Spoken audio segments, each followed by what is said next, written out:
Chapter 2, First Boot and Initial Impressions. A Dynamic Triple Buffering, DTB. The foundation of smooth performance. When you first boot into Gnome 48, one of the most noticeable improvements you'll experience is the dynamic triple buffering implemented in Mutter, Gnome's display server. This sophisticated graphics optimization technique fundamentally transforms how your desktop responds to user interactions and system demands. What is dynamic triple buffering? Dynamic triple buffering is an advanced graphics rendering technique that manages the flow of visual data between your GPU and display.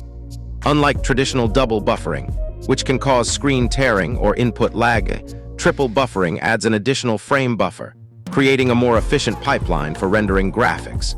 This system intelligently adjusts based on workload demands. 1 DTB, how it works in Gnome 48. In Gnome 48's implementation, frame buffer management. The system maintains 3 buffers, one for currently displayed content, one for content being prepared, and one for content that's ready to be displayed. Adaptive synchronization. The system automatically adjusts buffer management based on your hardware capabilities and current workload. Load-based optimization. During high-demand tasks like video playback or gaming, the system increases buffering to prevent stuttering. 2 DTB real-world improvements you'll notice. Smooth window operations. When rapidly switching between applications, windows will transition seamlessly without any judder or lag. Dragging windows across the screen feels buttery smooth, even when moving them between different displays. Minimizing and maximizing windows happens instantly with no perceptible delay. Enhanced animation quality. Desktop effects like window fading, sliding, and scaling now occur at perfectly consistent frame rates. The famous Gnome animations, like the app grid opening, feel more polished and responsive. Scroll bars and other UI elements respond immediately to user input. 3 DTB technical benefits. The performance gains from dynamic triple buffering are particularly evident during multi-monitor setups. When working with multiple displays, the system maintains consistent frame rates across all screens. High-resolution displays. On 4K or higher resolution monitors, the technique ensures smooth operation without performance degradation. Resource-intensive applications. Running graphics-heavy applications alongside desktop operations doesn't cause desktop lag. 4 DTB example scenario. Video editing workflow. Imagine you're working with a video editing application. When you have your main editor window open on one display. 2, your timeline and preview are on another screen. 3, you need to quickly switch between different tools or adjust settings. With dynamic triple buffering in Gnome 48, each transition feels seamless because the system is managing visual data flow optimally. The desktop environment remains responsive while your video application continues rendering smoothly.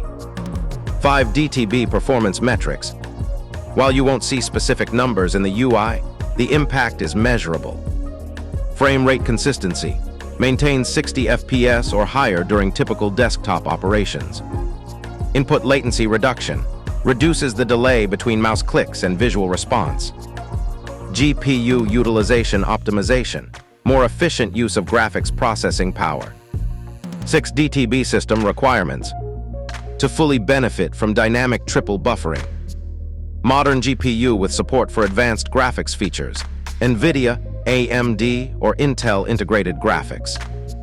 At least 4 GB RAM, though more is recommended for optimal performance.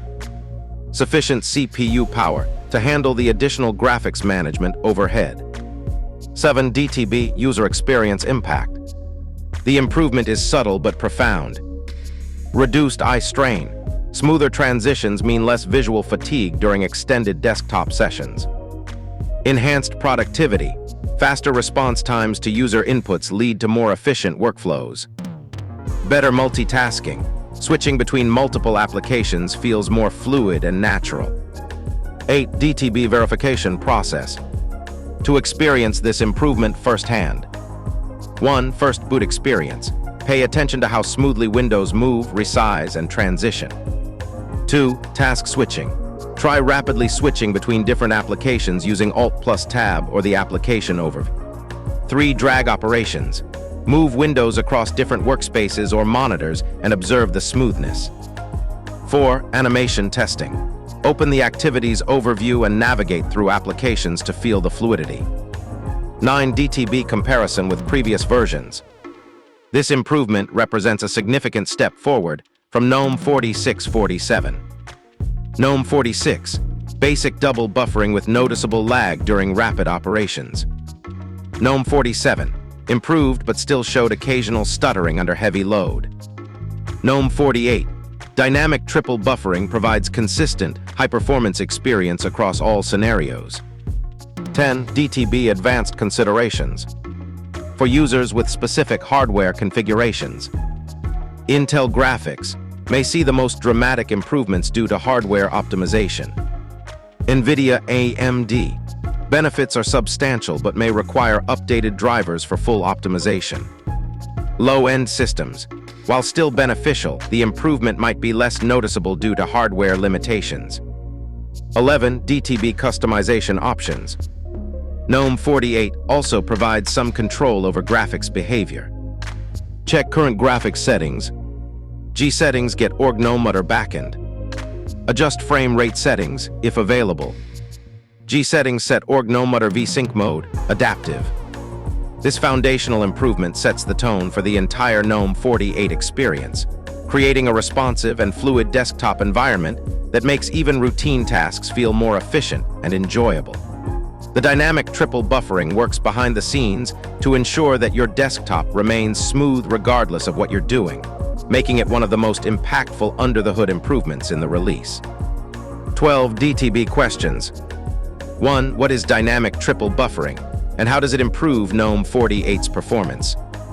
2. How does dynamic triple buffering differ from traditional double buffering in graphics rendering?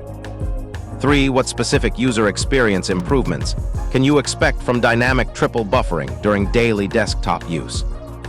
4. In what scenarios would you notice the most significant benefits of this graphics optimization technique? 5. What hardware requirements are necessary to fully utilize dynamic triple buffering in Gnome 48? 6. How does the performance improvement manifest when switching between multiple applications rapidly?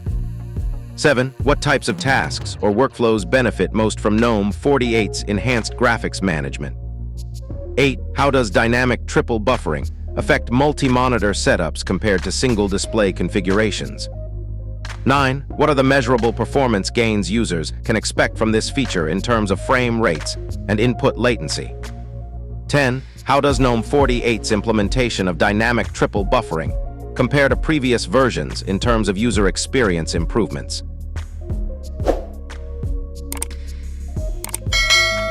Subscribe and share the video for more.